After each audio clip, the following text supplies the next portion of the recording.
All right, so aside from the most obvious questions surrounding the Bulls and what they'll do this offseason, that being the impending free agency and contract of Josh Giddey and whether or not they will look to trade Coby White. But that's the future of Nikola Vucevic, a player who clearly doesn't fit the long-term plan and timeline of this team, a player you would have thought would have been one of the first to go between Caruso, DeMar, and Zach LaVine, but still remains with this team despite the clear shift in direction since the Bulls traded for him back in 2021. A player the Bulls gave up a lot to get in the form of 2 first-round picks, which ended up being 2 lottery picks. A player that, while skilled and still is one of the better bigs in the NBA, is also flawed in a number of ways that just really hasn't fit well in with the Bulls, and also at times just hasn't been utilized in the best ways that appeal to his strengths. But either way, I think most of us Bulls fans are watching closely as to what the Bulls are going to do with Vucevic as he enters the final year of his 3-year contract, whether that means the Bulls trade him this offseason or during the season prior to the trade deadline, or maybe they even have him play out the final year of his contract and just let him walk in free agency. Well, in this video, we're going to explore some of the possibilities of what the Bulls might do with Vucevic, including some of the recent reports about what the Bulls are looking for in return in the form of a trade heading into the draft. So what's going on, everyone? You're listening to Bulls Central here. Hope you're all doing well. Now, I think most would agree, even for those that don't like Vucevic or have hated on the man ever since coming to Chicago, that this past season was arguably his best season in a Bulls uniform. I mean, aside from that half season he played after being traded to the team, he averaged the most points of his career in Chicago on the highest shooting splits of his career, not just with the Bulls, but of his career, where he shot 53% from the field and 40% from 3, this being a stark contrast from last season where he shot just 29% from deep and 48% from the field. And he still managed to finish in double figures in rebounds at just a little over 10 rebounds per game. And then, of course, probably one of Vucevic's best attributes has been his durability and always being able to play, which is something hard to come by this day and age in the league. And because Vucevic was having a great season, I was shocked to see the Bulls weren't able to find a trade for him prior to the deadline and taking advantage of him having a better than expected season. And also just based on how willing and desperate some teams were heading into the deadline and looking for a big man to help them for a strong playoff push to close out the year. Now, maybe the offers just were garbage and perhaps the interest simply was not there, but regardless, Vucevic remained with the Bulls for the rest of the season and actually still continue with his strong play to close out the year. And so while I don't think Vucevic's value is that high and probably isn't as high as maybe it would have been at the trade deadline, but a starting caliber center that just finished off the season at 18-10 on 53, 40, 80 shooting splits and on an expiring contract at $20 million, you'd have to think that there is going to be some level of interest in a contending team wanting to bring in Vucevic, even if it is on a 1-year rental. Now, I mentioned some recent reports about the Bulls gauging interest in Vuce on the trade market leading up to the draft. Now, this was first reported by Evan Sidery, who I don't even always consider to be that credible based on some reporting that he's gotten wildly wrong in the past, but either way, he called out that the Bulls are angling for additional draft capital where they would dangle Vuce in a trade to try and get back in the end of the first round of this year's draft. In other words, the Bulls are wanting to walk away with this draft with 2 first-round picks, meaning their own at number 12 and a late first-rounder. The thing I find funny in this tweet is where he mentions if a team were to offer a late first-round pick for Vucevic prior to the 2025 draft, the Bulls would be very open to the idea, like, yeah, no kidding, the Bulls would chomp at the bit if they were able to get a first-round pick for an aging Vucevic who is going to be 35 to start next season.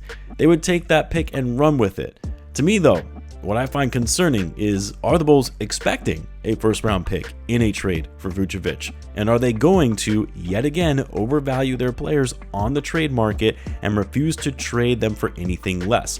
And of course, wait until it's too late to the point where they've missed their opportunity and either have to trade said player for peanuts or even get negative value in return by taking on bad contracts to get off their deal. Because let's be real, the Bulls aren't getting a first-round pick at this stage in Vucevic's career. I don't care how great he was this past season. I don't care that he's going into an expiring contract, which has its appeals for a team that maybe doesn't want to commit long-term money on their books. He's not worth a first-round pick. The only way you're getting a first-round pick for Vucevic is if you're taking on a bad contract or 2 and a team is willing to throw you a bone in the form of draft capital for taking on one of their negative assets. But that in of itself is a risk if it means taking on a contract beyond next season. The way I look at it, for the Bulls, if you're able to get a second-round pick, maybe 2, and an expiring contract that matches Vucevic's salary, you take that and run and head forward with the youth movement. Like, one of the biggest gripes I have with this front office, as well as some Bulls fans, is how unrealistic they are in assessing their players' value. Like, we're all biased in some way when it comes to our team. Even I myself fall victim to that. But if we're going to sit here and say that we expect a first-round pick for Vucevic, even if it's a late first-round pick in this upcoming draft, I'm sorry, but that's just not living in reality. And unfortunately, it's probably what the front office is going to hold out for in return for Vucevic until it's too late and they have to settle for significantly less. Get some second-round draft capital and an expiring deal and call it a day.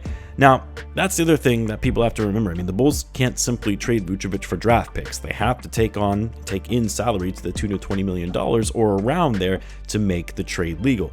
The good thing is, $20 million is a very tradable salary in today's NBA that could work with a lot of different players, especially if you aggregate contracts in a deal.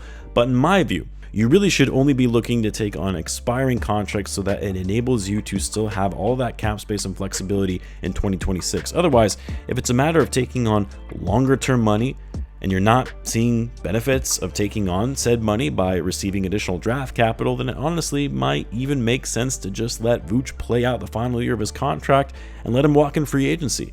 Because while you never want to let a player leave in free agency for nothing in return, it's not necessarily a bad thing if your only other alternative is taking on a less than desirable contract just to move Vucevic.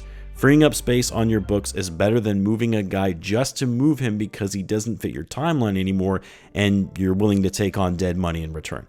Now, in my view, I think it would behoove the Bulls to move Vucevic this summer or let him walk in free agency in 2026, because if you keep him and try to move him towards the deadline, you try to raise his value to contending teams to see some of his play throughout this season, I think it's more likely than not that we see Vucevic regress back to the mean to what we saw in some of his prior season. And now you just tanked his value when you could have otherwise capitalized on him coming off a better than expected season, and any potential teams trading for him would have been able to utilize his services for the full season rather than a 3-month rental.